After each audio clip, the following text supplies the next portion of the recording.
আসসালামু আলাইকুম। কমফোর্ট ট্যুরসে আরেকটি নতুন ভিডিওতে আপনাদেরকে স্বাগতম।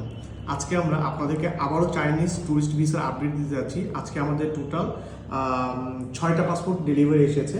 তো রিপোর্ট একটু ভালোভাবে দেখাও 6টা পাসপোর্ট। আর এগুলো হচ্ছে আমরা আজকে ডেলিভারি পেয়েছি 6টা পাসপোর্ট এম্বাসির থেকে। তো সবগুলোই হচ্ছে ট্যুরিস্ট ভিসা, আর সাথে হচ্ছে আরেকটা হংকং ভিসা আজকে আমাদের অ্যাপ্রুভাল চলে আসবে এবং হচ্ছে আমরা হংকং ভিসা ডেলিভারি নিয়ে গেছি। এই হংকং ভিসাটা হচ্ছে 6 মাসের মাল্টিপল এন্ট্রি এবং প্রত্যেক এন্ট্রিতে 7 দিন করে থাকতে পারবে।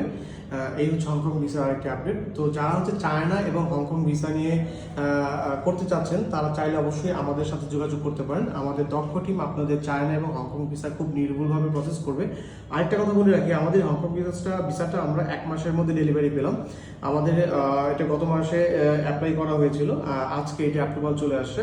সো অনেক সময় 8 সপ্তাহ সময় লাগে, তবে ইদানিং দেখলাম যে ম্যাক্সিমাম হচ্ছে 4 সপ্তাহ, মানে 1 মাসের মধ্যে চলে আসতেছে। সো যারা হচ্ছে হংকং ট্যুরিস্ট ভিসা এবং চায়না ট্যুরিস্ট ভিসা করতে যাচ্ছেন তারা চাইলে আমাদের সাথে যোগাযোগ করতে পারেন। তো আসসালামু আলাইকুম।